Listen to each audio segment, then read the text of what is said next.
ವನರುಹಾಸನ ವಿಶ್ವ ಜಗತಿ ಜನಕನ ಸನಕಾದ್ಯಖಿಲ ಮುನಿ ಜನ ವಿನುತ ವಿಬುಧವರೇ ವಾಣಿ ವಧುಮುಖ ಭೋಜ ದಿನಪಘನ ಚಾತುರ್ಯ ಚತುರಾನನ ರಜೋ ಗುಣ ಲೋಕ ವಿಭು ಭೂವಿನುತ ವಿಮಲ ವಿರಿಂಚಿ ಮಾಳ್ಕೆ ಮಗೆ ಅಖಿಲ ಸಂಪದವ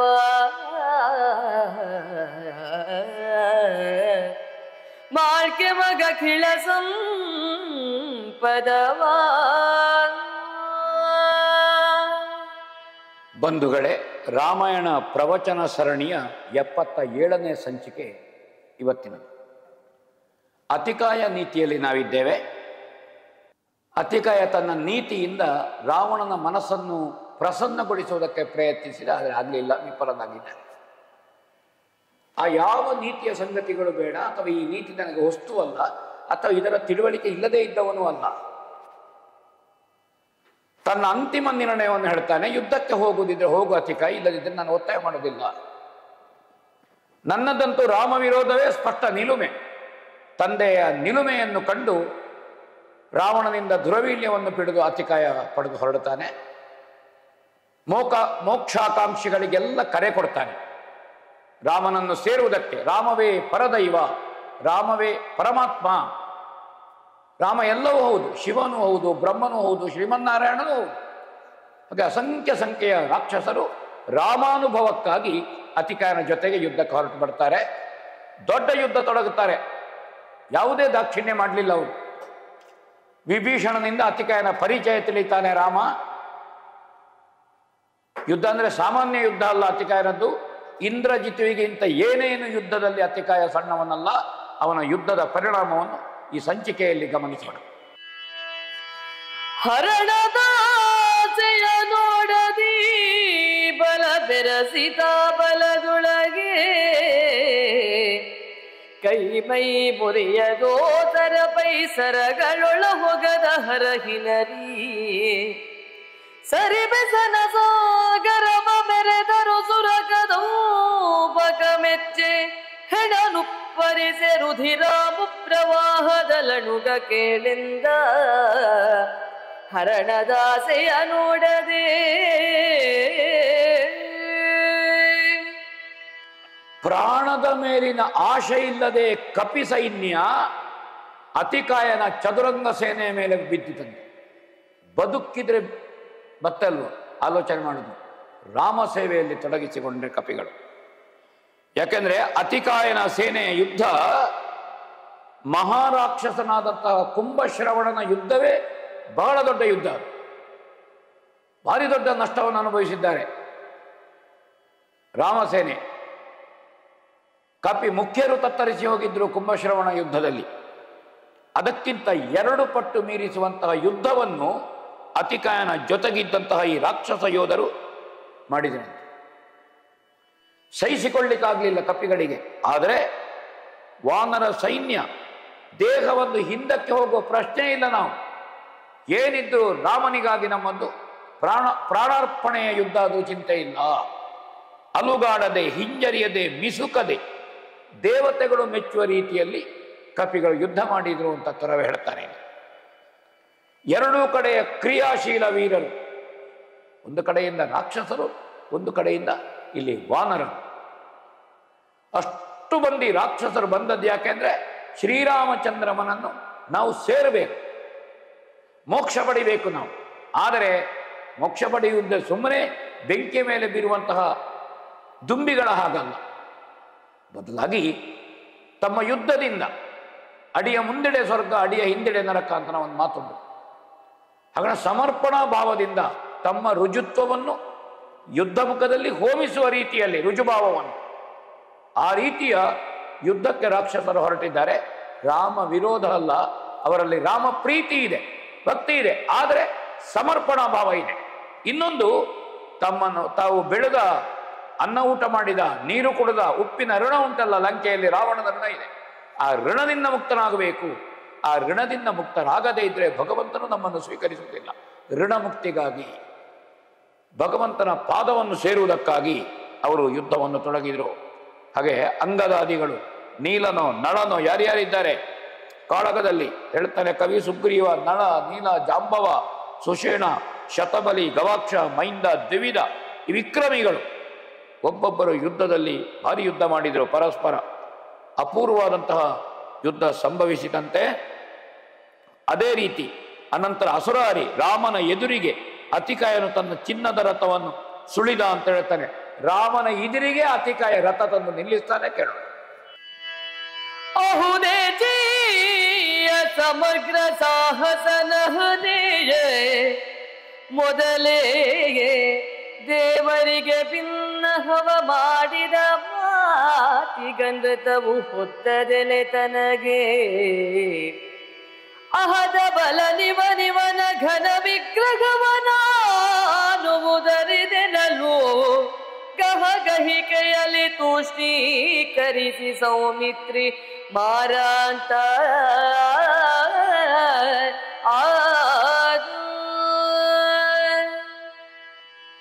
ವಿಭೀಷಣ ಹೇಳ್ತಾನೆ ಶ್ರೀರಾಮಚಂದ್ರಮನ ಹತ್ರ, ಇವ ಪರಿಪೂರ್ಣ ಸಾಹಸ ಇದ್ದಾನೆ ಸ್ವಾಮಿ, ಇವನ ಸಾಹಸದಲ್ಲಿ ಕುಂದಿಲ್ಲ. ಯಾಕಿಲ್ಲ ಅಂದ್ರೆ ಇವ ದೈವ ಭಕ್ತ, ಇವ ಧರ್ಮಾತ್ಮನಿದ್ದಾನೆ. ಇವನ ರಾವಣನ ಪಕ್ಷದಿಂದ ಯುದ್ಧಕ್ಕೆ ಬಂದಿದ್ದಾನೆ ಅಂತ ಬಿಟ್ಟರೆ ಇವನಲ್ಲಿ ನಮಗೆ ದೂರುವುದಕ್ಕೆ ದೋಷಗಳಿವೆ. ಹುಡುಕಿದ್ರೆ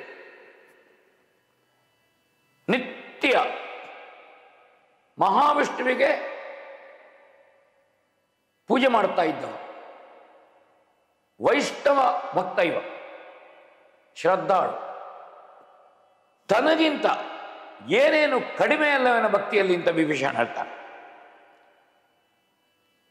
ನಾನು ಮೊದಲೇ ಅರಿಕೆ ಮಾಡಿಕೊಂಡದ್ದು ಸ್ವಾಮಿ ಅಂತಲೂ ಹೇಳ್ತಾರೆ. ಪುನಃ ಹೇಳಿದ್ದು ಸ್ವಾಮಿ, ನಾನು ಹೆದರಿಕೆ ಹುಟ್ಟಿಸಿದ್ದಲ್ಲ, ಸನ್ನಿಧಾನದ ಮುಂದೆ ನನ್ನೊಂದು ಅರಿಕೆ ಹೇಳಿಕೊಂಡದ್ದು, ಇವ ಸಾಮಾನ್ಯ ಅಲ್ಲ ಅಂತ ಹೇಳಿಕೊಂಡದ್ದು. ಆಮೇಲೆ ತಾವು ಹೇಳಬಾರದು, ವಿಭೀಷಣ ನೀನು ನನ್ನ ಹತ್ರ ಸತ್ಯ ಹೇಳಲಿಲ್ಲ ಅಂತ ನೀವು ಹೇಳಬಾರದು. ನನ್ನ ಕರ್ತವ್ಯ ದೃಷ್ಟಿಯಿಂದ ನಾನು ಮಾಡಿದೆ. ಹಾಗಾದ ಕಾರಣ ಇವ ಸಾಹಸಿ ಎಂಬುದು ಸುಳ್ಳಲ್ಲ. ಆಮೇಲೆ ನನ್ನ ಮೇಲೆ ಸುಳ್ಳಿನ ಅಪವಾದವೂ ಬರಬಾರದು. ನಾನು ಸತ್ಯ ಹೇಳಲಿಲ್ಲ, ಇವ ವೈಷ್ಣವ ಹೇಳಲಿಲ್ಲ ಅಂತ ತಾವು ಹೇಳಬಾರದು. ಪ್ರತಿ ಇಲ್ಲದ ಬಲಶಾಲಿ ಇವನನ್ನು ಎದುರಿಸುವುದು ಕಷ್ಟ ಅಂತ ವಿಭೀಷಣ ಹೇಳಿದಂತೆ. ಜೊತೆಯಲ್ಲಿ ಲಕ್ಷ್ಮಣ ಇದ್ದ, ರಾಮಚಂದ್ರಮನ ಹಿಂದೆ ದೇಹದ ಜೊತೆಗೆ ನೆರಳಿರುವುದು ಸಹಜ. ಅವ ಗಹಗಸಿ ನಗೆಯಾಡಿದ. ಎಲ್ಲ ಇಷ್ಟವರೆಗೆ ಇಲ್ಲದೇ ಇದ್ದ ಒಂದು ಇವನನ್ನು ಗೆಲ್ಲುವುದು ಕಷ್ಟ, ಇವನಿಗೆ ಇನ್ನು ಎದುರಿಸುವ ವಿಕ್ರಮಿಗಳಿಲ್ಲ ಅಂತ ಒಂದು ಹೊಸ ಕತೆ ಹೇಳಿದನಲ್ಲ ವಿಭೀಷಣ ಅಂತ ಅವನಿಗೆ ಆಶ್ಚರ್ಯ ಆಯ್ತಂತೆ. ವಿಭೀಷಣನ ಬಾಯಿ ಮುಚ್ಚಿಸಿದಂತೆ ಲಕ್ಷ್ಮಣ, ನೀನು ಸುಮ್ಮನೆ ಗೊತ್ತುಕೋ ವಿಭೀಷಣ, ಸುಮ್ಮನೆ ಕತೆ ಮಾತಾಡಬೇಡ, ಅನಗತ್ಯದ ವಿಷಯ ಪ್ರಸ್ತಾಪ ಮಾಡಬೇಡ ಅಂತ ಲಕ್ಷ್ಮಣ ವಿಭೀಷಣನನ್ನು ಬಾಯಿ ಮುಚ್ಚಿಸಿ ರಾಮಚಂದ್ರಮನ ಮುಂದೆ ಧೈರ್ಯೋಕ್ತಿಗಳನ್ನು ಹೇಳ್ತಾನೆ. ರಾಯಚಿತ್ತೈಸು ಇವನ ಗೆಲುವರನಾಯತದರಂಜಕವನೆನುತ ಸಹಾಯ ಶೂರನು ಹೊಕ್ಕನೇಕಾಂಗದಲ್ಲಿ ಸಂಗರ ಸಾಯಕದ ಬಿಗುಹಿನಲಿ ಕಂಡತಿ ಕಾಯನೋ ಇಂಗಿತ ಜೋದ ಸಿರಿ ನಾರಾಯಣಾಂಶೀಭೂತನ ದರಿದು ಅಂತರಿಸಿ ನಿಂದ ರಾಯ ಚಿತ್ತೈಸು.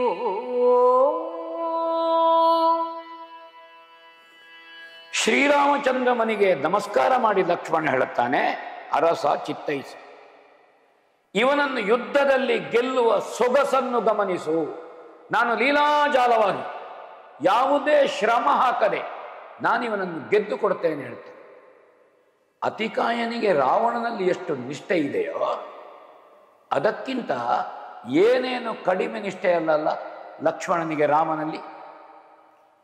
ಅತಿಕಾಯನಲ್ಲಿ ಏನು ಭಕ್ತಿ ಇದೆಯೋ ಅದಕ್ಕಿಂತ ಏನೇನು ಭಕ್ತಿ ಶ್ರದ್ಧೆಯಲ್ಲಿ ಲಕ್ಷ್ಮಣ ಕಡಿಮೆ ಅಲ್ವಲ್ಲ ರಾಮನ ಜೊತೆಗೆ.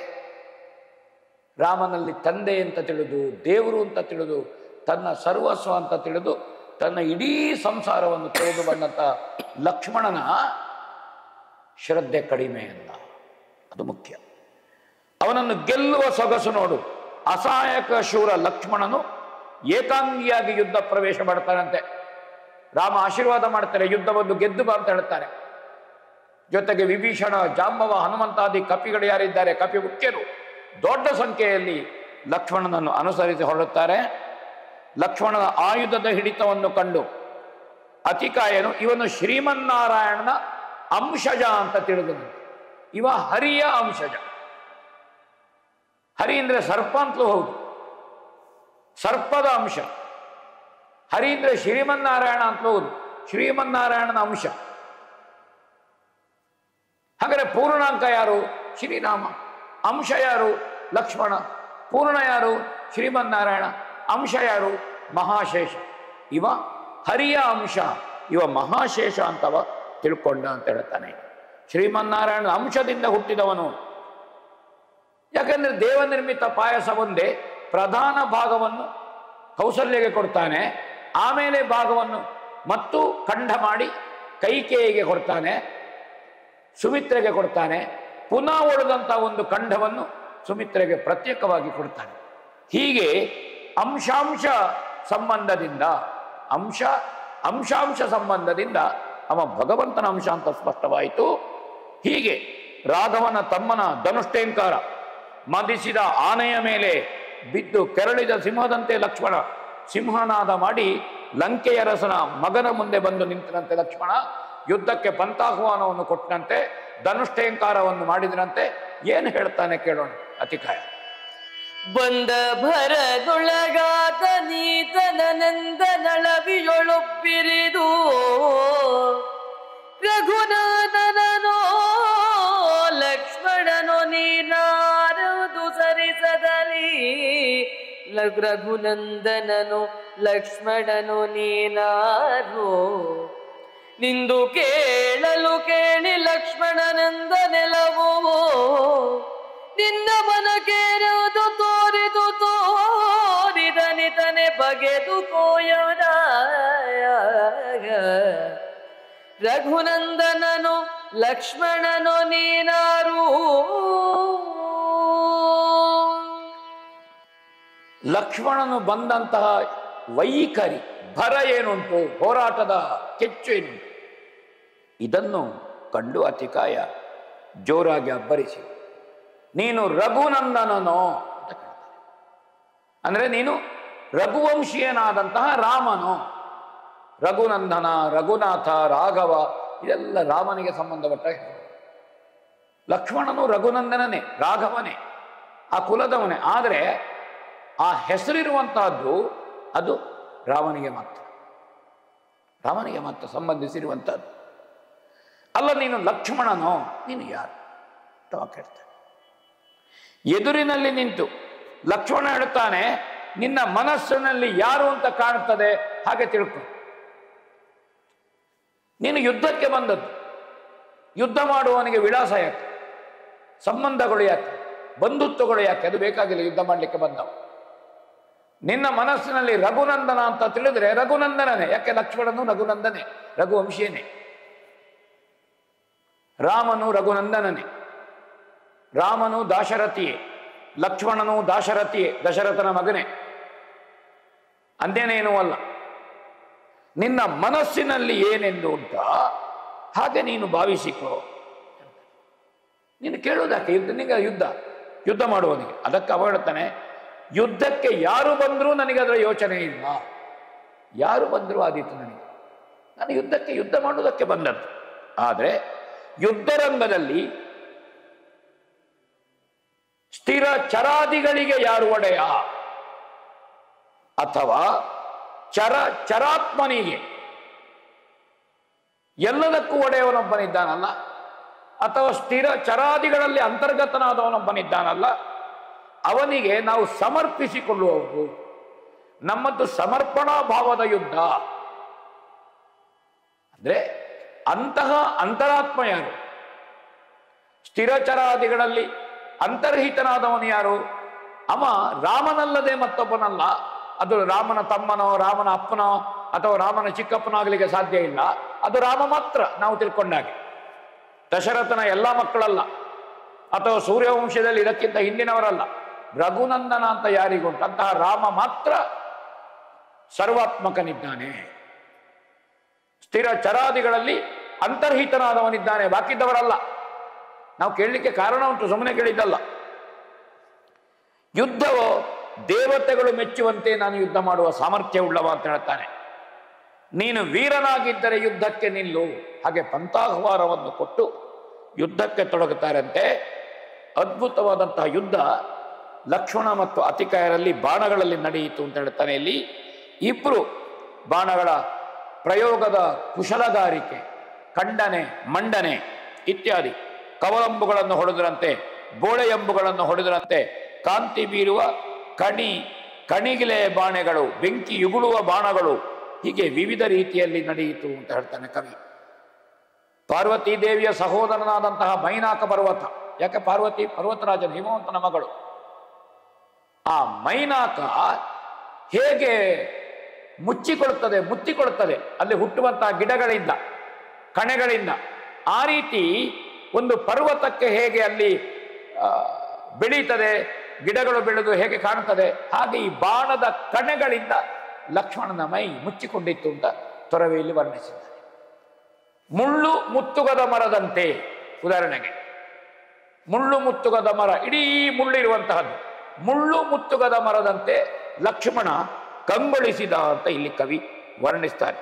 ಆ ಚುಚ್ಚಿಕೊಂಡಂತಹ ಬಾಣಗಳ ಏಟಿನಿಂದ, ಅಥವಾ ಬಾಣಗಳ ಪಂಜರದ ಒಳಗೆ ಲಕ್ಷ್ಮಣ ಇದ್ದ ಹಾಗೆ ಕಂಡುಕೊಂಡಂತೆ ಆ ಪಂಜರವನ್ನು ಭೇದಿಸಿ ಕಡಿದು ಲಕ್ಷ್ಮಣ ಹೊರಗೆ ಬಂದ ಅಂತ ಇಲ್ಲಿ ಕವಿ ಹೇಳ್ತಾನೆ. ಮುಂದೆ ನೋಡು.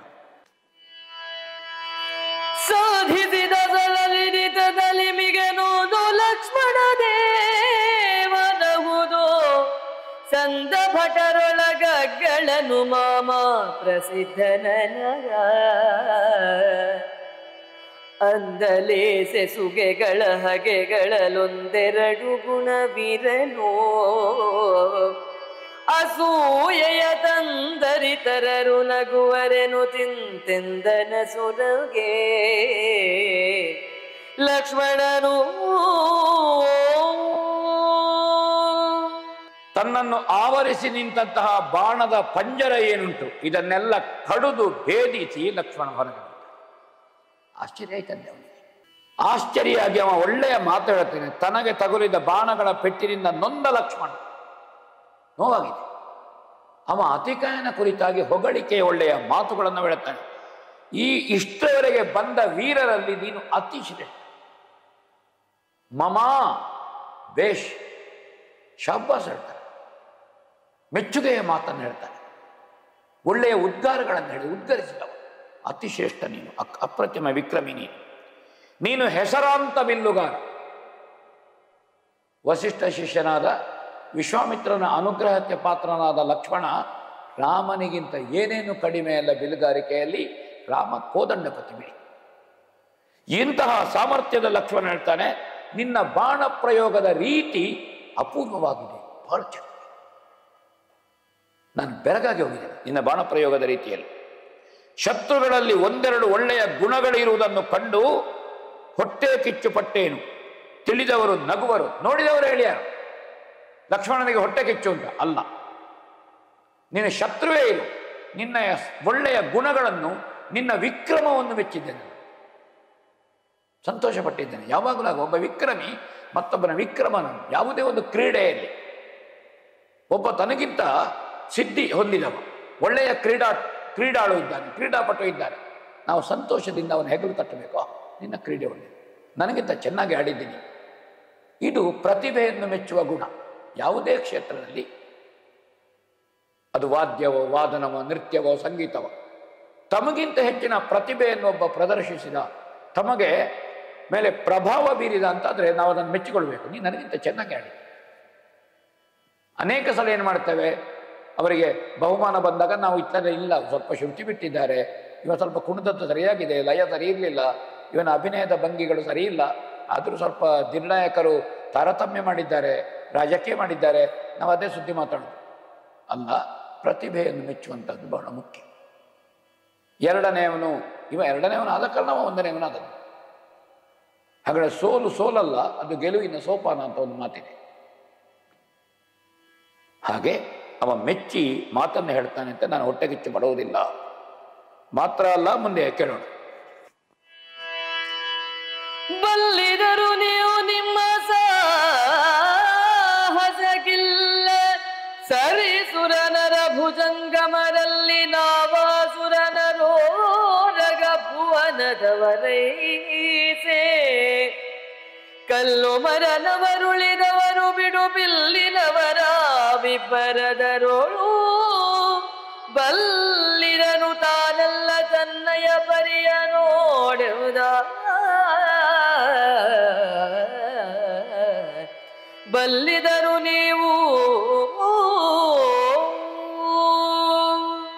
ನೀವು ಸಮರ್ಥರು ಅಂತ ಹೇಳ್ತಾನೆ ಲಕ್ಷ್ಮಣ ಅವರನ್ನು. ಮೆಚ್ಚುಗೆಯ ಮಾತನ್ನು. ದೇವಮಾನವ ನಾಗರುಗಳಲ್ಲಿ ನಿಮ್ಮ ಸಾಹಸಕ್ಕೆ ಸಮನಾದವರು ಯಾರೂ ಇಲ್ಲ, ಅಂತಹ ಯೋಗ್ಯತೆ. ಅತಿಕಾಯನು ಹೇಳ್ತಾನೆ, ನೀವು ಸಮರ್ಥರೇ, ನೀವೇನು ನಮಗಿಂತ ಕಡಿಮೆ ಅಲ್ಲ, ನಿನ್ನ ಸಾಹಸಕ್ಕೂ ನಾನು ಹೊಟ್ಟೆ ಕಿಚ್ಚು ಪಡುವುದಿಲ್ಲ.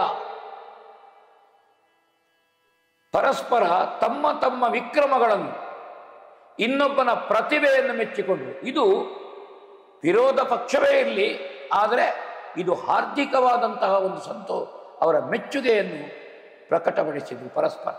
ಲಕ್ಷ್ಮಣ ಅತಿಕಾಯನ ಸಾಮರ್ಥ್ಯವನ್ನು ಹೊಗಳುತ್ತಾನೆ, ಅತಿಕಾಯ ಲಕ್ಷ್ಮಣನ ಸಾಮರ್ಥ್ಯವನ್ನು ಹೊಗಳುತ್ತಾನೆ. ನಾವಾದರೂ ದೇವಮಾನವ ನಾಗಲೋಕಗಳಿಗೆ ಸೇರಿದವರು, ನಮ್ಮವರೆಲ್ಲ ಕಲ್ಲು ಮರಗಳನ್ನು ಆಯುಧವನ್ನು ಹೊಂದಿಕೊಂಡವರು. ಹೇಳಿ, ಬಿಲ್ಲನ್ನು ಹೊಂದಿರುವವರೇ ಇಲ್ಲ. ನಮ್ಮಲ್ಲಿ ನಾವಿಬ್ಬರೇ ಇರುವುದು, ಒಬ್ಬ ರಾಮ, ಒಬ್ಬ ಲಕ್ಷ್ಮಣ. ಮತ್ತೆಲ್ಲರೂ ಕಲ್ಲು ಮಣ್ಣು ಮರ ಇದನ್ನೇ ಹೊತ್ತುಕೊಂಡಿರುವವರು. ನಿಮ್ಮಲ್ಲಿ ಎಲ್ಲರೂ ಬಿಲ್ಲಾಳುಗಳಿದ್ದೀರಿ, ಇಬ್ಬರಲ್ಲಿ ನಾನೇನು ಸಮರ್ಥನಲ್ಲ ಹೇಳ್ತಾರೆ. ನಾನು ಸಮರ್ಥನಲ್ಲ, ಅದರರ್ಥ ತಾನು ಲಕ್ಷ್ಮಣ ಎನ್ನುವುದರ ಧ್ವನಿ. ನಮ್ಮಲ್ಲಿ ನಾವಿಬ್ಬರೇ ಬಿಲ್ಲಾಳುಗಳು, ಆದರೆ ನಾನು ಅಷ್ಟು ದೊಡ್ಡ ಸಾಮರ್ಥ್ಯವುಳ್ಳವನಲ್ಲ ಹೇಳ್ತಾನೆ. ಅರ್ಥ ಆಗಬೇಕದರಲ್ಲಿ.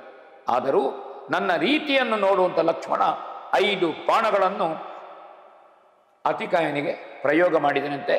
ಅತಿಕಾಯನ ಕಾಲು ನಡುಗಿತು, ದೇಹ ಅದುರಿತು, ಆಯಾಸದಿಂದ ಕೈ ಬಳಲಿತು, ಅತಿಕಾಯನ ಬಿಲ್ಲು ಸಡಿಲಿತು ಕವಿ ಹೇಳ್ತಾರೆ.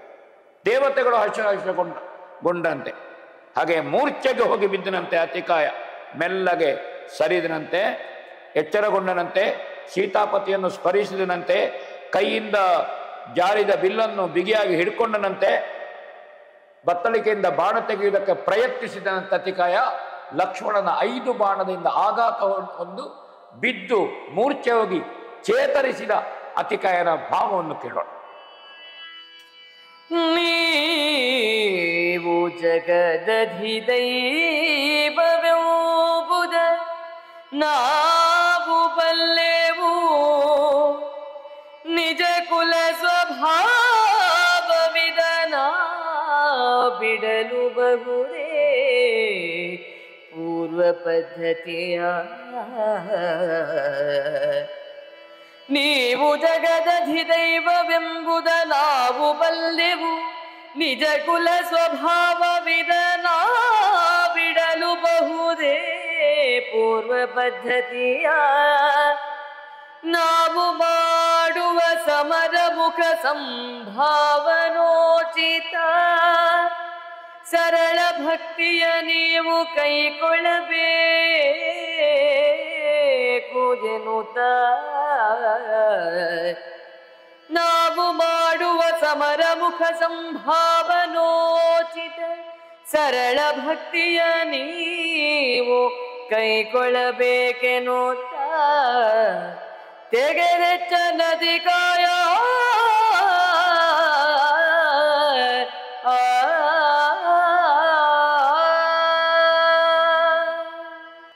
ಮೋಕ್ಷ ಲಕ್ಷ್ಮಿಯ ಮುಡಿಗೆ ಕೈ ಹಾಕಿದ ಅತಿಕಾಯ. ಏನು ತೊರವೆಯ ಪ್ರಯೋಗ! ಜಯಲಕ್ಷ್ಮಿಯ ಜಯಭಾಮಿನಿಯ ಮುಡಿಗೆ ಕೈ ಹಾಕಲಿಲ್ಲ ಅತಿಕಾಯ, ಮೋಕ್ಷ ಲಕ್ಷ್ಮಿಯ ಮುಡಿಗೆ ಕೈ ಹಾಕಿದ. ಲಕ್ಷ್ಮಣನ ಮಾರ್ಗಣಗಳು ಅವನನ್ನು ದರಾಶಾಹಿಯನ್ನಾಗಿಸಿತು. ಮಾತು ಮೂಕವಾಗಿ ಹೋಯಿತು, ಬಾಯಾರಿತು, ದೊಂಡೆ ಒಣಗಿ ಹೋಯಿತು. ದೇವತೆಗಳು ಹರ್ಷೋದ್ಧಾರ ಮಾಡಿದರಂತೆ. ಮೋಕ್ಷವನ್ನೇ ಬಯಸಿ ಬಂದಂತಹ ಅತಿಕಾಯ ಹಾಗೆ ಮೋಕ್ಷ ಲಕ್ಷ್ಮಿಯ ಮುಡಿಗೆ ಕೈ ಹಾಕಿದ. ಅವನ ಬತ್ತಳಿಕೆಗೆ ಬಾಣ ತೆಗೆಲಿಕ್ಕೆ ಕೈ ಹಾಕಿದ್ದಲ್ಲ, ಮೋಕ್ಷ ಲಕ್ಷ್ಮಿಯ ಮುಡಿಗೆ ಕೈ ಹಾಕಿದಂತೆ. ನೀವು ಜಗತ್ತಿನ ಅಧಿದೇವತೆಗಳೆಂಬುದನ್ನು ನಾವು ಬಲ್ಲೆವು. ನಮ್ಗೆ ಗೊತ್ತುಂಟು, ನಾವು ಅರಿವು ಇಲ್ಲದೆ ಬಂದದ್ದಲ್ಲ, ನಮ್ಗೆ ಗೊತ್ತಿದೆ. ನೀವು ಜಗದ ಅಧಿದೈವರುಗಳು, ದೇವತೆಗಳು, ದೇವರ ದೇವರುಗಳು ಅಂತ ಗೊತ್ತುಂಟು. ನಮ್ಮ ಕುಲಕ್ಕೆ ಹಿಂದಿನ ಬಂದಂತಹ ಸ್ವಭಾವವನ್ನು ನಮಗೆ ಬಿಡ್ಲಿಕ್ಕಾಗ್ತದ? ಬೆಲ್ಲದ ಕಟ್ಟೆ ಕಟ್ಟಿ ಬೆಲ್ಲದ ನೀರು ಏರಿದ್ರೆ ಹಾಗಲಕಾಯಿ ಸಿಹಿ ಆಗುವುದಿಲ್ಲ, ಅದು ಕಹಿ. ಅದಕ್ಕೆ ಸ್ವಭಾವ. ಸಮುದ್ರದ ನೀರನ್ನು ಶೋಧಿಸಿದ್ರೆ ಉಪ್ಪು ವಿನಃ ಅದು ಸಿಹಿ ನೀರಾಗುವುದಕ್ಕೆ ಸಾಧ್ಯ ಇಲ್ಲ. ಅದನ್ನು ಕಟ್ಟಬೇಕು ದಂಡೆಯನ್ನು. ಅದರದ್ದಾದಂತಹ ಸ್ವಭಾವ ಇದೆ ಅದಕ್ಕೆ.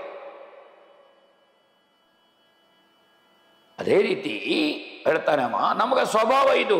ರಾಕ್ಷಸತ್ವ, ದಾನವತ್ವ ಇದು ನಮಗೆ ಸ್ವಭಾವ. ಇದು ಅದನ್ನು ಬಿಟ್ಟು ನಮಗೆ ಬದುಕುಂಟ ಇಲ್ಲ. ನಾವು ಯುದ್ಧದ ಮೂಲಕವಾಗಿ ಮಾಡುವ ಗೌರವಯುತವಾದಂತಹ ಪೂಜೆ, ಅದು ಸರಳವಾದ ಪೂಜೆ, ಅದು ಸರಳಿನ ಪೂಜೆ, ಅದು ಬಾಣದ ಪೂಜೆ. ಹಾಗೆಂತ ನಮ್ಮ ಭಕ್ತಿ ಹೇಗೆ ಬಾಣ ನೇರವಾಗಿ ಹೋಗ್ತದಲ್ಲ, ಹಾಗೆ ನೇರವಾದಂತಹ ಭಕ್ತಿ ನಮ್ದು. ಅಡ್ಡಾತಿಡ್ಡಿ ಭಕ್ತಿಯಲ್ಲ, ವಿಡಂಬನೆಯ ಭಕ್ತಿಯಲ್ಲ, ಪ್ರದರ್ಶನದ ತೋರಿಕೆಯ ಭಕ್ತಿಯಲ್ಲ. ನಮ್ಮದು ನಿಜ ದರ್ಶನದ ಭಕ್ತಿ, ಸರಳು ನೇರ ಹೋಗುವಂತಹದ್ದು. ಅದು ವಿಚಲನೆಗೊಳ್ಳುವುದಿಲ್ಲ ಧನುರ್ಮುಕ್ತಗೊಂಡ ಮೇಲೆ. ಹಾಗೆ ನನ್ನ ಭಕ್ತಿ ಹೇಗೆ ನೇರವಾಗಿ ಹೋಗ್ತದೋ ಧನುರ್ಮುಕ್ತಗೊಳ್ಳುವ ಬಾಣ, ಹಾಗೆ ನೇರವಾದಂತಹ ಭಕ್ತಿ ನನ್ನದು. ಅಡ್ಡದಾರಿಯ ವಂಚಿಸುವ ಭಕ್ತಿಯಲ್ಲ, ಸರಳವಾದಂತಹ ಭಕ್ತಿ, ಸರಳಿನ ಭಕ್ತಿ, ಸರಳಿನ ಮೂಲಕ ಭಕ್ತಿ. ಹಾಗೆ ಭಕ್ತಿಯನ್ನು ನೀವು ಸ್ವೀಕರಿಸಬೇಕು ಅಂತ ಹೇಳಿದ್ರಂತೆ. ಹಾಗೆ ಕೆಂಪು ಗರಿಗಳುಳ್ಳಂತಹ ಬಾಣಗಳನ್ನು ಅವ ಲಕ್ಷ್ಮಣನ ಮೇಲೆ ಪ್ರಯೋಗ ಮಾಡ್ತಾನೆ ಅಂತ ಕವಿ ಇಲ್ಲಿ ಹೇಳ್ತಾನೆ. ಎರಡೂ ಕಡೆಗಳಿಗೆ ರಕ್ತದ ಪ್ರವಾಹ ಚಿಮ್ಮಿತಂತೆ ಕೆರಳಿದ ಪ್ರಳಯ ಶಿವನ ಹಣೆಗಣ್ಣಿನ ಬೆಂಕಿ ಉರಿಯಂತೆ ಲಕ್ಷ್ಮಣನ ದೇಹದಲ್ಲಿ ಈ 16 ಬಾಣಗಳು ಷೋಡಶೋಪೂಜೆ ಮಾಡಿದ ಒಂದೊಂದು ಪ್ರತೀಕದಂತೆ 16 ರೀತಿಯ ಪೂಜೆ, ಆವಾಹನ, ಸ್ಥಾಪನ, ನಮಸ್ಕಾರ, ಸ್ನಾನ, ಬಟ್ಟೆ ಇತ್ಯಾದಿ. ಹೀಗೆ 16 ಬಾಣಗಳನ್ನು ಲಕ್ಷ್ಮಣ ಮೈಯಲ್ಲಿ ಧರಿಸ್ತಾನೆ. ಮುತ್ತುಗದ ಮರದಂತೆ ಕಾಣ್ತಾನೆ. ಕೇಳೋಣ. ಲೇಸು ಲೇಸೈ ಚಾಪದ ವಿಲಾಸವಳ್ಳಿತು ವೀರನ ಹೇಮಾಮ ಸಮಗ್ರ ಪ್ರಬಲನಗೆ ರಘುಪತಿಯ ಪದದಾಣೆ.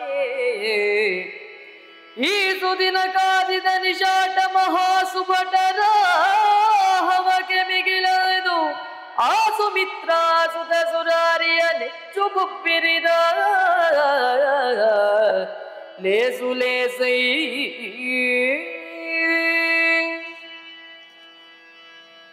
ಆ ಬಾಣ ಪ್ರಯೋಗ ಮಾಡುವಾಗ ಪ್ರಾರ್ಥಿಸ್ತಾನೆ, ನೀನು ಕೈಗೊಳ್ಳಬೇಕು ಅಂತ ಕೇಳ್ತಾನೆ. ನಾನು ಪೂಜೆ ಮಾಡುವುದಿದು, ನೀನು ಕೈಗೊಳ್ಳಬೇಕು ಸ್ವಾಮಿ, ಖಂಡಿಸಬಾರದು. ಒಬ್ಬ ವಿರೋಧಿ ಯುದ್ಧ ಕ್ಷೇತ್ರದಲ್ಲಿ ಪೂಜೆ ಮಾಡುವಾಗ ಖಂಡಿಸುವಷ್ಟು ಅಹಂಕಾರಿಯೋ ಅಸಂಸ್ಕೃತಿಯೋ ಲಕ್ಷ್ಮಣನದ್ದಲ್ಲ, ಅಸಭ್ಯತನ ಅಲ್ಲ. ತನಗೆ ನೋವಾದರೂ ರಕ್ತ ಇಳಿದರೂ ಆ ಬಾಣಗಳನ್ನು ಧರಿಸಿಕೊಳ್ತಾನೆ. ಇದು ರಾಮಾನುಜನ ಸಜ್ಜನಿಕೆ, ವಿವೇಕ. ಇದು ರಾಮನ ತಮ್ಮನ ವಿವೇಕ. ಸ್ವೀಕರಿಸ್ತಾನೆ. ಅವನ ಭಕ್ತಿ, ಅವನ ಭಾವನೆಗಳನ್ನು ತಾನು ಧರಿಸಿಕೊಳ್ತಾನೆ ಮೈಯಲ್ಲಿ. ಅಷ್ಟು ಮಾಡಿದರೆ ಸಾಕು, ಅದಕ್ಕೆ ಪ್ರಸಾದ ಕೊಡಬೇಕಲ್ಲ. ಒಳ್ಳೆಯದು, ನಿನ್ನ ಬಿಲ್ಲು ವಿದ್ಯಾ ಕೌಶಲ ಚೆನ್ನಾಗಿ. 16 ಬಾಣಗಳನ್ನು ನನ್ನ ಶರೀರದ ಮೇಲೆ ನೀನು ಪ್ರಯೋಗ ಮಾಡಿದ್ದಿ, ಅದನ್ನು ಧರಿಸಿಕೊಂಡಿದ್ದೇನೆ. ನೀನೊಬ್ಬ ವಿಕ್ರಮಿ, ನಿನ್ನದು ವೀರಭಕ್ತಿ, ದಾಸಭಕ್ತಿಯಲ್ಲ, ಶರಣಾಗುವ ಭಕ್ತಿಯಲ್ಲ, ನಿನ್ನದು ಗೆಲ್ಲುವ ಭಕ್ತಿ. ನೀನು ಭಕ್ತಿಯಿಂದ ನನ್ನನ್ನು ಗೆದ್ದಿದ್ದಿ, ನಿನ್ನ ಭಕ್ತಿಗೆ ನಾನು ಸೋತಿದ್ದೆ.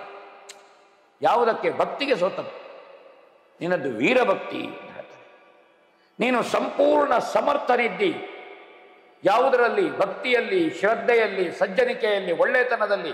ಇದು ರಘುರಾಮನ ಆಣೆ, ರಘುಪತಿಯ ಆಣೆ, ರಘುಪತಿಯ ಪಾದದಾಣೆ. ನೀನು ಪ್ರಬಲನಹೆ, ಯಾವುದರಲ್ಲಿ? ವೀರನಹೆ. ಮತ್ತು ಅವರಿಗೆ ಶಹಬಾಸ್ಗಿರಿಯನ್ನು ಹೇಳ್ತಾನೆ. ನೀನು ರಘುಪತಿಯ ಆಣೆ ಅಂತ ಹೇಳುವಾಗ ಅತಿಕಾಯನಿಗೆ ಗೊತ್ತಾಯಿತು, ಇವ ಲಕ್ಷ್ಮಣ, ಇವ ರಾಮನಲ್ಲ. ರಾಮನ ಲಕ್ಷ್ಮಣನ ಅಂತ ಕೇಳಿದ್ದಾನೆ ಆರಂಭದಲ್ಲಿ. ತನ್ನ ಆಣೆಯನ್ನೇ ತಾನು ಹಾಕುವ ಕ್ರಮ ಇಲ್ಲ, ಪ್ರಮಾಣವನ್ನಾಗಿ ನೀನು ರಘುಪತಿಯ ಆಣೆ ಅಂತ ಹೇಳುವಾಗ ಲಕ್ಷ್ಮಣನಿಗೆ ಗೊತ್ತಾಯಿತು, ಬಂದವನು ಲಕ್ಷ್ಮಣ ಅಂತ ಅತಿಕಾಯನಿಗೆ ಗೊತ್ತಾಯಿತು, ಇವ ರಾಮನಲ್ಲ. ಹಾಗೆ ಹೇಳಿದನಂತೆ, ಇಷ್ಟು ದಿನ ಕಾದಾಡಿದ ರಾಕ್ಷಸ ಸಮುದಾಯ ವಿಕ್ರಮಿಗಳಿಗಂತ ನೀನು ಪ್ರತ್ಯೇಕ, ನೀನು ಅವರ ಹಾಗಲ್ಲ. ಮಿಗಿಲಾಯಿತು ಲಕ್ಷ್ಮಣ ರಾಕ್ಷಸನ ಮೇಲೆ ಬಾಣ ಬಿಟ್ಟ. ಪ್ರಸಾದ ರೂಪವಾಗಿ ತನ್ನ ಮೈಗೆ ನಾಟಿದಂಥ ಒಂದು ಬಾಣವನ್ನು ಕಿತ್ತು ಸಿಂಜನಿಗೆ ಜೋಡಿಸಿ ಅತಿಕಾಯನಿಗೆ ಪ್ರಯೋಗ ಮಾಡ್ತಾನೆ. ಅವನ ದೇಹ ನಡುಗಿತು, ಎದೆಗೆ ಬಾಣ ನಾಟಿತಂತೆ. ಗಾಯದ ನೋವನ್ನು ಸಹಿಸಲಿಗಾಗದೆ ಅತಿಕಾಯ ಮೂರ್ಛೆ ಹೋದ ಅಂತ ಕವಿ ಇಲ್ಲಿ ಹೇಳ್ತಾನೆ. ಕಾಯ ಕಂಪಿಸಿತು, ಸಾಯಕದ ಘಾತಿಯಲ್ಲಿ ನೊಂದನು, ಗಾಯದಲ್ಲಿ ಮರ್ಶಿಸುವ ಮೂರ್ಛೆಯಲ್ಲಿ ಅವ ಬಿದ್ದಿದ್ದಾನೆ ಕೆಳಗೆ. ತನ್ನ ತಂದೆಗೆ ಆಯುಷ್ಯ ಕಡಿಮೆ ಆಯಿತು ಅಂತ ಅವನಿಗೆ ಕಂಡಿತು. ಯಾಕಂದ್ರೆ ಇಂತಹ ಬೀಳುವ ಅತಿಕಾಯದ ಅಪ್ರತಿಮ ವಿಕ್ರಮಿ ಇದ್ದಾನೆ. ಹಾಗೆ ಅವ ಈ ದಯನೀಯ ಸ್ಥಿತಿಯಲ್ಲಿ ತನಗಿನ್ನು ಸಾವು ಸನಿಹ ಅಂತ ಅರ್ಥ ಆಯಿತು, ಲಂಕೆ ಸರ್ವನಾಶ ಆಗ್ತದೆ ಅಂತ ಗೊತ್ತಾಯಿತು. ಅತಿಕಾಯನ ಅಂತರಂಗವನ್ನು ನೋಡಿ. ನರರಿಗಿ ಬಲು ಹೆಲ್ಲಿಯದು, ವಾನರರಿಗೆ ಕಡು ಹೆಲ್ಲಿಯದು, ನರಹರಿಯ ಲೀಲಾ ಚರಿತವಿದು ನಾವಿನ್ನು ಕಾದುವುದು. ಮರುಳುತನವೆನು ತಂತರಂಗದ ಸರಸಿಜದ ಕರ್ಣಿಕೆಯ ಮಧ್ಯದಲ್ಲಿರಿಸಿ, ರಾಮನ ಮೂರ್ತಿಯನು ಸರಸಿಜದ ಕರ್ಣಿಕೆಯ ಮಧ್ಯದಲ್ಲಿರಿಸಿ, ರಾಮನ ಮೂರ್ತಿಯನು ಸೌಮಿತ್ರಿಗಿಂತಿಂದ ನರರಿಗೆ ಬಲು ಹೆಲ್ಲಿಯದು. ಮಾನವರಿಗೆ ಈ ಸಾಮರ್ಥ್ಯ ಎಲ್ಲಿಯದ್ದು, ನರರಿಗೆ ಬಲು ಎಲ್ಲಿಯದು. ಇವರು ಮನುಷ್ಯರು, ಮನುಷ್ಯ ಮಾತ್ರರಿಗೆ ಈ ಬಲುವು ಸಾಧ್ಯ ಇಲ್ಲ. ಬಂದವರು ಯಾರು? ವಾನರರು, ವಿಪಿನಚರರು. ವಿಪಿನ ಅಂದ್ರೆ ಕಾಡು, ಕಾಡಿನಲ್ಲಿ ಸಂಚರಿಸುವವರು. ಕೇವಲ ಕಪ್ಪಿಗಳು ಕಾಡಿನಲ್ಲಿ ವನಚರರು ಅಂತಾದ್ರೆ ಅವರಿಗೆ ಇಂತಹ ಪರಾಕ್ರಮ ಸಾಧ್ಯ ಉಂಟು. ಬೆಟ್ಟವನ್ನೇ ಹೊತ್ತುಕೊಂಡು ಬರ್ತವೆ. ಇವತ್ತು ಬಿದ್ದವರು ಮರುದಿವಸ ನೋವಿನ ನೆನಪಿಲ್ಲದೆ ಕುಣಿದಾಡ್ತಾರೆ. ಹಾಗಾದ್ರೆ ರಾಮ ಲಕ್ಷ್ಮಣರು ಮನುಷ್ಯರಲ್ಲ, ಸುಗ್ರೀವಾದಿ ವಾನರರು ಕಪಿಗಳಲ್ಲ ಅಂತ ಸ್ಪಷ್ಟ ಆಯಿತು. ಇದು ನರಹರಿಯ ಲೀಲೆ. ಮಾಯಾಮನುಜರಿವರು ಇವರು ಇದು ನರಹರಿಯ ಲೀಲೆ ಅಂತ ಅವನಿಗೆ ಸ್ಪಷ್ಟ ಆಯಿತು. ನರಹರಿಯ ಲೀಲಾ ಚರಿತವಿದು, ನಾವಿನ್ನು ಕಾದುವುದು ಮರಳುತನ. ನಮಗೆ ಹುಚ್ಚಲ್ಲೋ ಇದು, ಯುದ್ಧ ಮಾಡ್ತೇವೆ ಗೆಲ್ತೇವೆ ಅಂತ ಹೇಳುವಂತಹದ್ದು, ಇದು ಮರಳುತನ. ಜೊತೆಗೆ ಹೇಳ್ತಾನೆ, ಆಯಿತ ಕಟ ತಂದೆಯ ಆಯುಷ್ಯಕ್ಕೆ ಕೊನೆ ಅಂತ ಹೇಳ್ತಾನೆ. ತಂದೆ ರಾವಣನ ಆಯುವಿಗೆ ಕಡೆಯನುತ. ಚತುರ್ದಶ ಭುವನದಲ್ಲಣನಾದ, ತ್ರಿದಶದಲ್ಲಣನಾದ ರಾವಣನ ಆಯುಷ್ಯಿಗೆ ಕಡೆಯಾಯಿತು. ಶ್ರೀ ನಾರಾಯಣ ಧ್ಯಾನದಲ್ಲಿ, ಶ್ರೀಮನ್ನಾರಾಯಣನ ಧ್ಯಾನದಲ್ಲಿ ಅಂತರ್ಮುಖಿ ಆಗ್ತಾರಂತೆ ಅತಿಕಾಯ. ಇನ್ನು ಹೋರಾಡುವುದಕ್ಕೆ ಅರ್ಥ ಇಲ್ಲ, ಹೋರಾಟದಲ್ಲಿ ಫಲವಿಲ್ಲ. ಹಾಗೆ ಮುಕ್ತಿಯ ಸಾಮ್ರಾಜ್ಯವನ್ನು ಸೂರೆಗೊಳ್ಳುವ ಮನಸ್ಸು ಮಾಡಿದನಂತೆ. ಹೊರಡುವಾಗ ಹೇಳಿದ್ದಾನೆ, ಸಂಸಾರ ಶರದಿಯನ್ನು ದಾಟುವವರು ಬನ್ನಿ. ಈಶನಾಗಬೇಕೋ, ಕಮಲಾಸನ ಬ್ರಹ್ಮನಾಗಬೇಕೋ, ಅಲ್ಲ ಕೇಶವನಾಗಬೇಕೋ, ವೈಕುಂಠಪತಿಯಾಗಬೇಕೋ ಅಂತ ಕೇಳಿದ್ದಾನೆ. ಹಾಗವ ಹೃದಯ ಕಮಲದ ಮಧ್ಯದಲ್ಲಿ ರಾಮನ ಮೂರ್ತಿಯನ್ನು ಇರಿಸಿ ಲಕ್ಷ್ಮಣನನ್ನು ಕುರಿತು ಹೇಳ್ತಾನೆ. ಅಂತರಂಗದಲ್ಲಿ ರಾಮಶ್ರದ್ಧೆ, ಬಹಿರಂಗದಲ್ಲಿ ಲಕ್ಷ್ಮಣನಲ್ಲಿ ಮಾತಾಡ್ತಾನೆ. ಹಾಗವ ಹೇಳ್ತಾನಂತೆ, ಲೋಕದ ವೀರರುಗಳಲ್ಲಿ ಯುದ್ಧ ಮಾಡುವುದರಲ್ಲಿ ನಾವು ಶ್ರೇಷ್ಠರು. ನೀವು ಕಮಲಾಕ್ಷನ ಬಿಂಬವೆಂಬುದು ಸುಳ್ಳಲ್ಲ. ಯುದ್ಧದಲ್ಲಿ ನಾವು ಶ್ರೇಷ್ಠರೇ, ಆದರೆ ನೀವು ಭಗವಂತನ ಬಿಂಬ ಸ್ವರೂಪಿಗಳು. ನಮ್ಮದ್ದು ಡಿಂಬ, ನಿಮ್ಮದ್ದು ಬಿಂಬ. ಇದನ್ನವ ಹೇಳ್ತಾನೆ. ತಿಳಿದು ನೋಡಿದರೆ ಇದು ನಮ್ಮ ಕೊನೆ ಕಾಲ, ನಮಗಾಯಿತು, ನಮ್ಮ ಆಯುಷ್ಯ ತೀರಿತು, ನಮಗಿನ್ನು ಬದುಕುವುದಕ್ಕೆ ಅವಕಾಶವೂ ಇಲ್ಲ, ಬದುಕುವ ಹಕ್ಕೂ ಇಲ್ಲ, ಬದುಕು ಬೇಕಾಗಿಯೂ ಇಲ್ಲ, ಯಾವುದು ಬೇಡ ನಮಗೆ. ನೈಪುಣ್ಯದಿಂದ ವಿಷ್ಣು ವೀರ ವಿಷ್ಣು ಭಕ್ತ ಅತಿಕಾಯನು ಲಕ್ಷ್ಮಣನ ಮೇಲೆ ಒಂದು ಬಾಣ ಪ್ರಯೋಗ ಮಾಡಿದನಂತೆ. ಯಾಕಮ್ಮ, ಪೂಜೆ ಮಾಡುವಾಗ ಶ್ರದ್ಧೆಯಿಂದ ಕೂತಿದ್ದಾನೆ, ಅಚಲವಾಗಿ ಕೂತಿದ್ದಾನೆ. ಇವನಿಗೆ ಮೋಕ್ಷ ಬೇಕು. ಆ ಮೋಕ್ಷವನ್ನು ಪ್ರಾರ್ಥಿಸುವುದಕ್ಕೆ, ಲಕ್ಷ್ಮಣನನ್ನು ಪ್ರೇರೇಪಿಸುವುದಕ್ಕೆ ಒಂದು ಬಾಣ ಪ್ರಯೋಗ ಮಾಡ್ತಾನೆ. ನೋಡೋಣ. ಬಾಣವನ ಕಡಿದಬ್ಬರಿಸಿ ಗೀರ್ವಾಣಪತಿ ಹೊಗಳಲು ಚತುರ್ಮುಖ ಬಾಣದಲ್ಲಿ ನೆಗಗಿದನು ಮಸ್ತಕವನು ನಿಶಾಚರನ. ಪ್ರಾಣ ತೊಲಗದ ಮುನ್ನ ಜಿಂಹತ್ರಾಣದಲ್ಲಿ ಹರಿ ವಿಷ್ಣು ಲಕ್ಷ್ಮೀ ಪ್ರಾಣನಾಥ. ಹರಿ ವಿಷ್ಣು ಲಕ್ಷ್ಮೀ ಪ್ರಾಣನಾಥ ಎನ್ನುತ್ತ ಚಿರವಡರಿತು ನಭಸ್ಥಳಗೆ.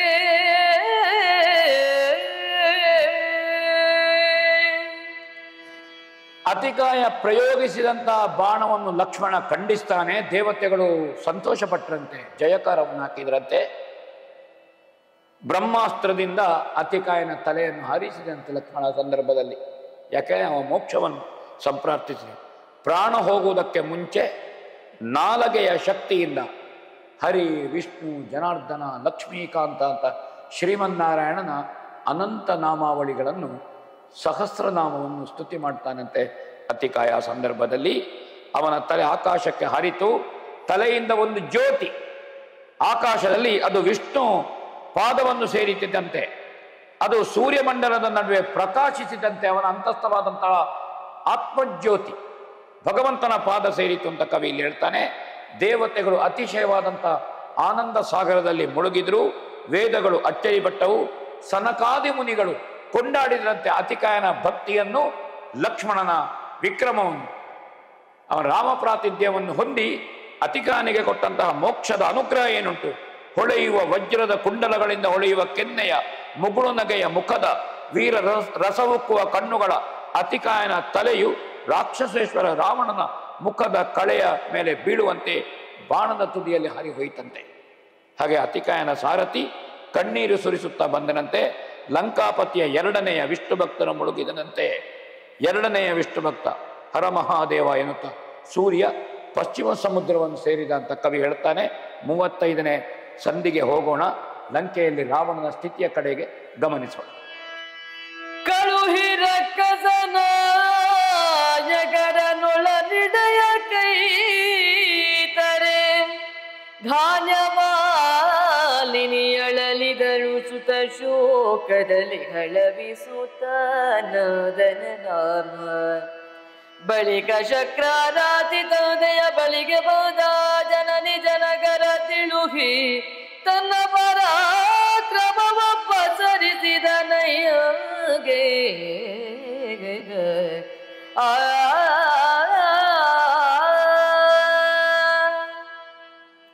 ಇತ್ತ ಕಡೆಯಿಂದ ಜಯ ಭಾಮಿನಿಯನ್ನು ಒಲಿಸಿಕೊಳ್ಳುತ್ತಾ ನೇರವಾಗಿ ಲಕ್ಷ್ಮಣ ಶ್ರೀರಾಮಚಂದ್ರಮನ ಸನ್ನಿಧಾನವನ್ನು ಸೇರ್ತಾನೆ.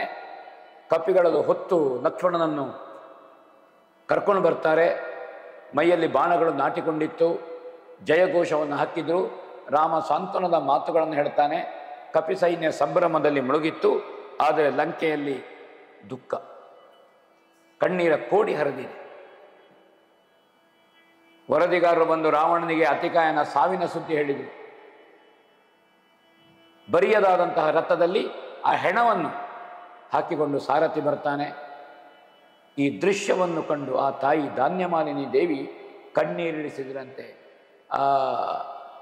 ಹೊರನಾಡಿಲ್ಲಂತೆ, ದುಃಖಪಟ್ಲಂತೆ. ಯಾಕಂದರೆ ರಾವಣನಿಂದ ಎಳಕೊಂಡು ರಾವಣನ ಆಕ್ರಮಣಕ್ಕೆ ತುತ್ತಾಗಿ ಬಂದವಳು. ಆಮೇಲೆ ಅನಿವಾರ್ಯವಾಗಿ ರಾವಣನಿಗೆ ತನ್ನನ್ನು ಸಮರ್ಪಿಸಿಕೊಂಡವಳು. ಒಬ್ಬ ವಿಷ್ಣು ಭಕ್ತನನ್ನು ಹೆತ್ತುಕೊಟ್ಟವಳು.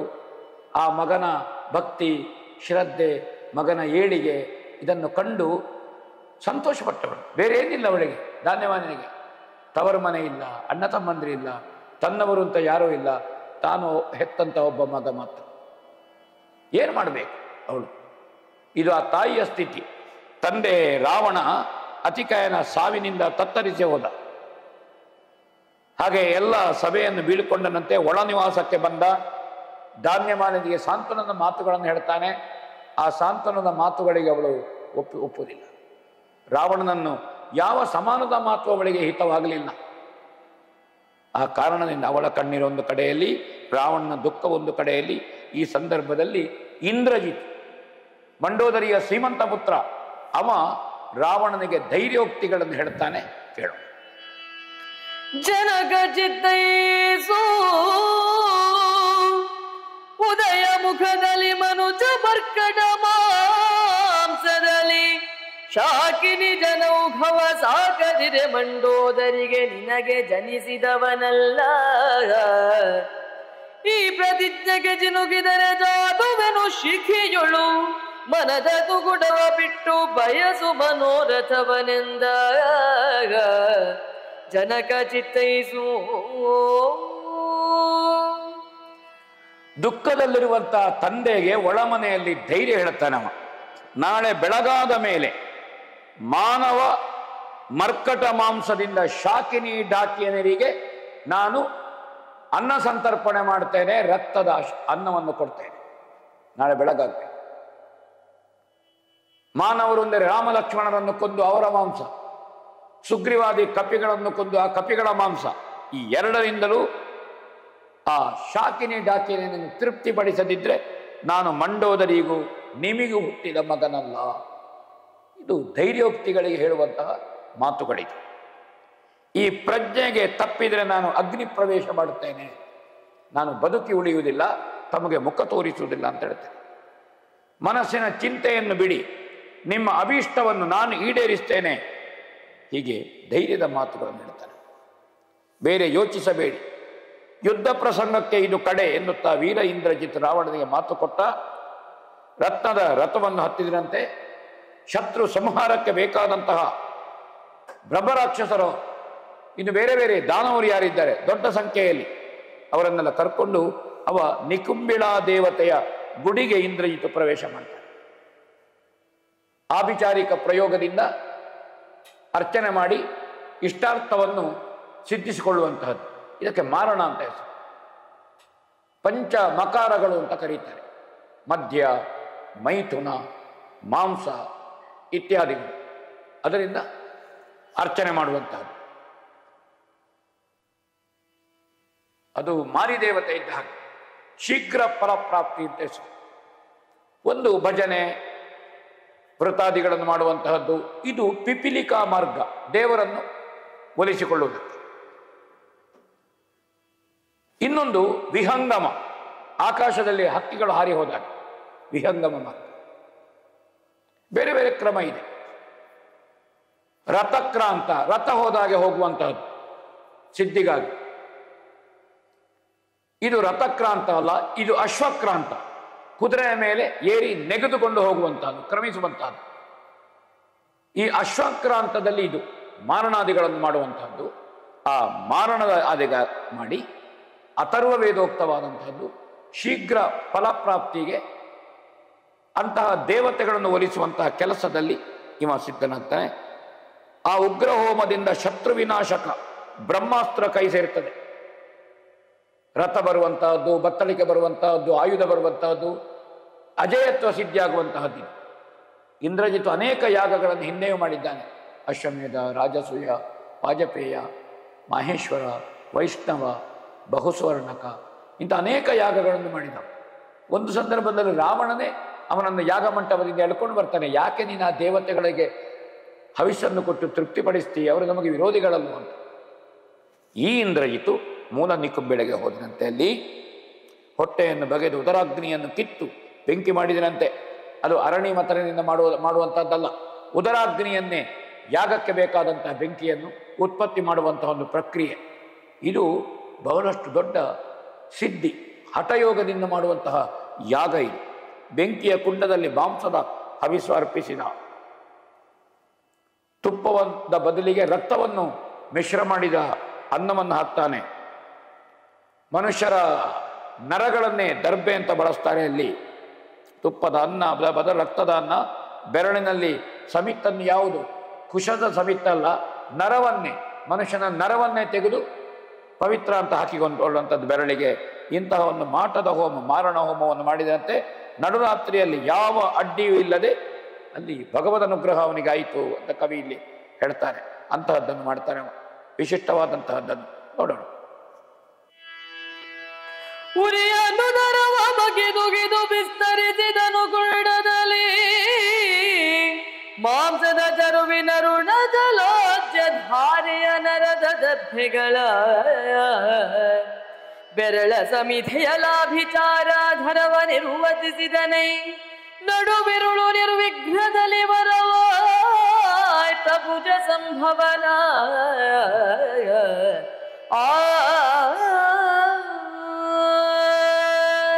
ಮನುಷ್ಯನ ತಲೆ ಕೂದಲುಗಳನ್ನು ಹಾಕುವಂತಹದ್ದು ಬೇರೆ ಬೇರೆ ಸಮಿತ್ತು ಅಂತ, ಮನುಷ್ಯನ ಬೆರಳುಗಳನ್ನು ತುಂಡು ಮಾಡಿ ಸಮಿತ್ತು ಅಂತ ಹಾಕುವಂತಹದ್ದು, ಎಲುಬುಗಳನ್ನು ಹಾಕುವಂತಹದ್ದು, ರಕ್ತವನ್ನು ಸುರಿಯುವಂತಹದ್ದು, ಮಾಂಸ ಮಜ್ಜೆಗಳನ್ನು ಹಾಕುವಂತಹದ್ದು, ಈ ಯಾಗಕ್ಕೆ ಎಲ್ಲ ಅಂತಹದ್ದೇ ಹಾಕುವಂತಹದ್ದು. ಬೇರೆ ಬೇರೆ ಪ್ರಾಣಿಗಳ ಆ ಮೈಯಿಂದ ಬರುವಂತಹ, ಬೆಂಕಿಗೆ ಹಿಡಿದಾಗ ಬರುವಂತಹ ಮೈಯ ತುಪ್ಪ, ಪ್ರಾಣಿಯ ತುಪ್ಪಗಳು ಏನಿದೆ, ಅದು ಹಂದಿಯ ಮೈಯಿಂದ ಬರುವಂತಹದ್ದಿರ್ಬೋದು, ಬೇರೆ ಬೇರೆ ಪ್ರಾಣಿಗಳ ಅದನ್ನು ಹಾಕುವಂತಹದ್ದು. ಇದು ಆಭಿಚಾರಿಕವಾದಂತಹ ಯಜ್ಞ. ಇದಕ್ಕೆ ಮಾರಣ ಹೋಮ ಅಂತ ಹೆಸರಿದೆ. ಅಂತಹದ್ದನ್ನು ಅವ ವಿಶೇಷ ಸಿದ್ಧಿಗಾಗಿ ಮಾಡಿದನಂತೆ. ಶಿವ, ವಿಷ್ಣು, ಯಮ ಮೊದಲಾದವರು ಹೆದರಿದ್ರಂತೆ ಇಂದ್ರಜಿತ್ನೆಯ ಪ್ರಕ್ರಿಯೆಗೆ. ಬ್ರಹ್ಮನಿಂದ ವಿಶೇಷವಾದಂಥ ವರ ಸಿಕ್ಕಿದಂತೆ ಅವನಿಗೆ. ಇಂತಹದ್ದು ಮಾಡುತ್ತಾರೆ. ವಾಲ್ಮೀಕಿಗಳು ವಿಶೇಷವಾದಂತಹ ಮಾರಿದೇವತೆ, ಒಂದು ರೀತಿಯ ಇದು ಮಾರಣದಲ್ಲಿ ಮಾಡುವಂತಹದ್ದು. ಈ ದೇವಿ ಶಕ್ತಿಯನ್ನು, ಇದು ಶಕ್ತಿಯ ಉಪಾಸನೆ. ಇದು ಮದ್ಯವನ್ನು ಹಾಕುವಂತಹದ್ದು. ಆಮೇಲೆ ಮಾಂಸ, ಅಭಕ್ಷ ಭಕ್ಷಣ, ಅಭೋಜ್ಯ ಭೋಜನ ಅಂತ ಹೆಸರು. ಯಾವುದು ನಾವು ತಿನ್ನಬಾರದೋ ಭಕ್ಷ್ಯ ಅಂತ ಅದನ್ನೇ ಹಾಕುವಂಥದ್ದು. ಯಾವುದು ಭೋಜನಕ್ಕೆ ಉಚಿತವಲ್ವೋ, ನಿಷೇಧವೋ, ಅದನ್ನು ಅದಕ್ಕೆ ಹಾಕುವಂಥದ್ದು. ಅಭಕ್ಷ ಭಕ್ಷಣ, ಅಭೋಜ್ಯ ಭೋಜನ, ಇಂತಹದ್ದನ್ನು ಮಾಡಿದರಂತೆ ಅವ. ವಿಶೇಷವಾದಂಥ ವರ ಸಿಕ್ಕಿದಂತೆ ಇಲ್ಲಿ ತಂದೆಯ ಭಾರವನ್ನು ಇಳಿಸುವುದಕ್ಕೆ ಬೇಕಾಗಿ ದಿವ್ಯ ರಥ ಬಂತು.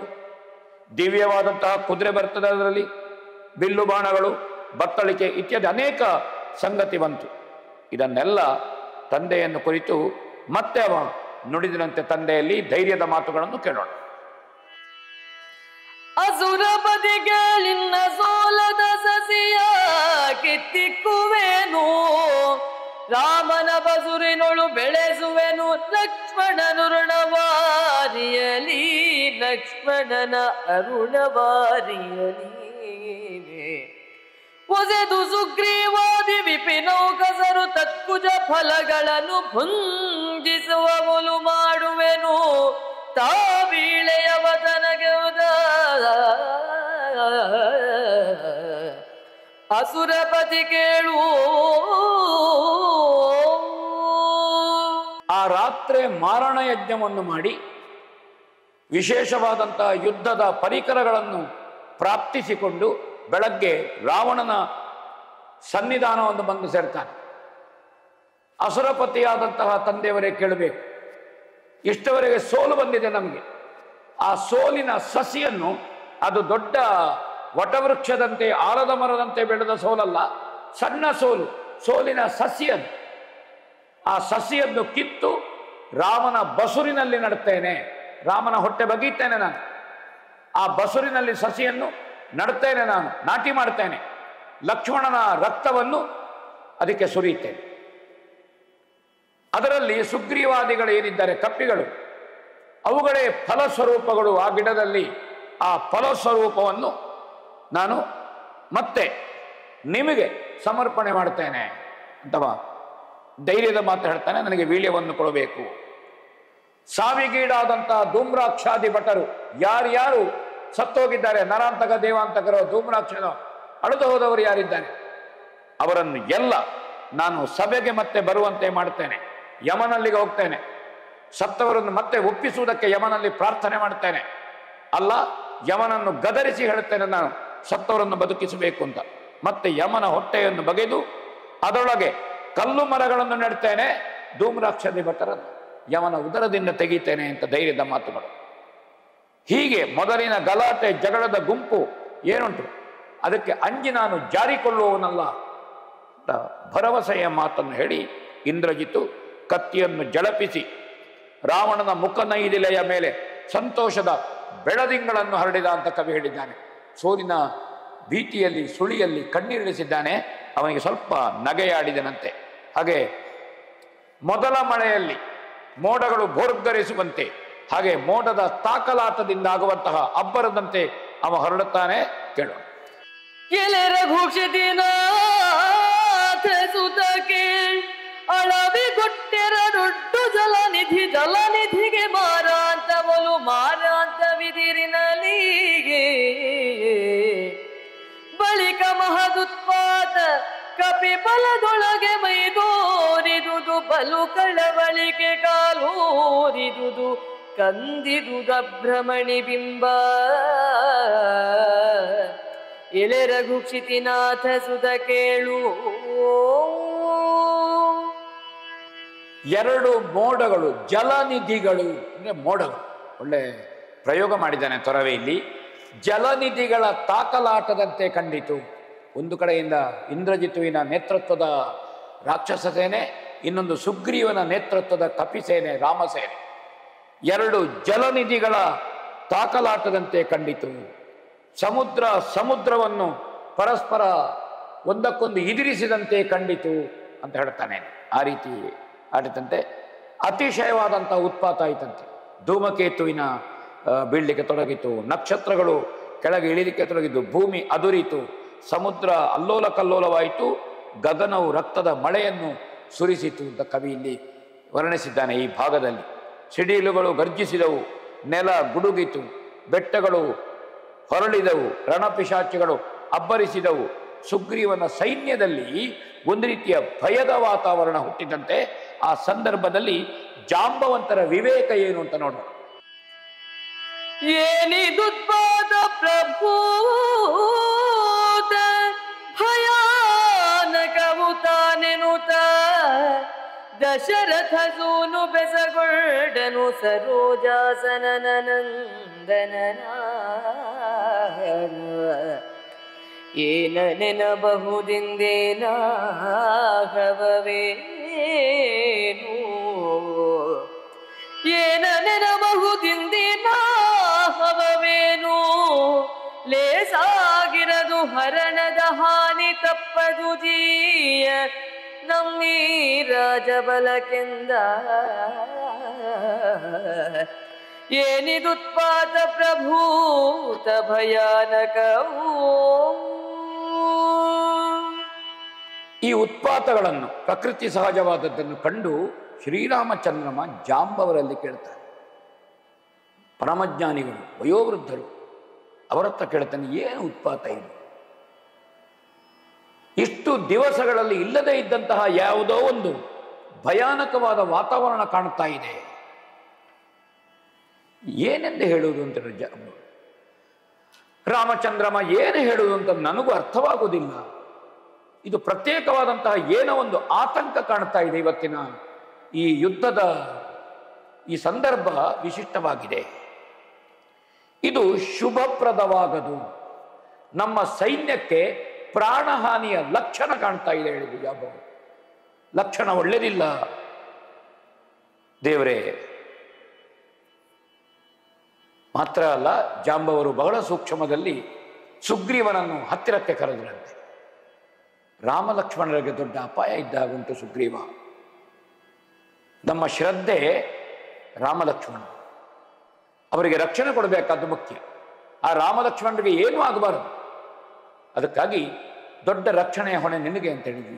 ಬಹಳ ಸೂಕ್ಷ್ಮದ ಸುಗ್ರೀವ ಆ ಸಂದರ್ಭದಲ್ಲಿ ಹನುಮಂತ ಮತ್ತು ಸುಷೇಣರನ್ನು ಕರೆದರಂತೆ ಸಮೀಪಕ್ಕೆ. ರಾಮ ಲಕ್ಷ್ಮಣರಿಗೆ ರಕ್ಷಣೆಯನ್ನು ಕೊಡ್ಲಿಕ್ಕೆ ಅವರನ್ನು ನೇಮಿಸಿದಂತೆ, ಹನುಮಂತ ಮತ್ತು ಸುಷೇಣರನ್ನು. ಉಳಿದಂತೆ ಯಾರಿದ್ದಾರೆ ಗವಾಕ್ಷ ಗವಯ ಎಲ್ಲ ವಿಭೀಷಣನ ನೇತೃತ್ವದಲ್ಲಿ ಇವರು ಸಿದ್ಧರಾದರಂತೆ. ಎರಡು ಸಮುದ್ರಗಳು ಪರಸ್ಪರ ಒದೆಯುವುದಕ್ಕೆ ಆಕ್ರಮಿಸುವುದಕ್ಕೆ ಸಿದ್ಧರಾದಂತೆ ಎರಡೂ ಸೇನೆಗಳು ಸಿದ್ಧವಾಯಿತು ಅಂತ ಕವಿಯಲ್ಲಿ ಹೇಳ್ತಾನೆ. ಇದನ್ನೆಲ್ಲ ಕಂಡು ಅದ್ಭುತವಾದಂತಹ ಯುದ್ಧಕ್ಕೆ ಬ್ರಹ್ಮ ಅಮರೇಂದ್ರರು ಆಕಾಶದಲ್ಲಿ ನೆರೆದರಂತೆ. ನೋಡ ಯುದ್ಧ ಹೇಗೆ ಅಂತ ನೋಡು.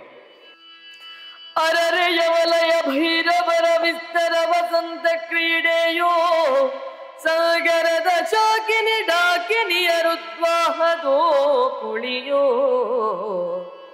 ತರುಚರರ ರಜನೀಚರರ ಸಂಚರದ ಚರಣೋದ್ಧೂತ ಧೂಳಿ ವಿಸರವೋ ಶರಗಿರಿ ಘಾತ ರುಧಿರೋದ್ಧೂತವೋ ಎಂದ ಅರರೇ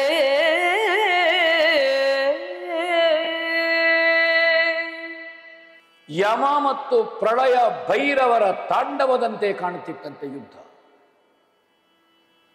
ಎರಡು ಸೇನೆಗಳು ಅತ್ಯಂತ ಪ್ರಬಲ ಸೇನೆಗಳು. ಪ್ರಳಯ ಭೈರವ ಮತ್ತು ಯಮ ಇವರ ವಸಂತ ಕ್ರೀಡೆಯೋ ಹೇಗೆ. ಇಬ್ರು ಅಪ್ರತಿಮ ಅಸಾಧ್ಯ ವಿಕ್ರಮಿಗಳು. ಯಮ ಮತ್ತು ಪ್ರಳಯ ಭೈರವ ಅವರ ವಸಂತ ಕ್ರೀಡೆಯೋ, ಯುದ್ಧರಂಗದಲ್ಲಿ ಶಾಕಿನಿ ಢಾಕಿನರ ಮದುವೆಯ ಓಕಿಳಿಯೋ ಹೇಗೆ. ರಕ್ತಾಶನವನ್ನು ಉಣ್ಣುವ ದೇವತೆಗಳು ಅವರ ಮದುವೆಯ ಓಕುಳಿಯಂತೆ, ಅಂದರೆ ರಕ್ತ ಹರಿದು ಹೋಗಿದೆ.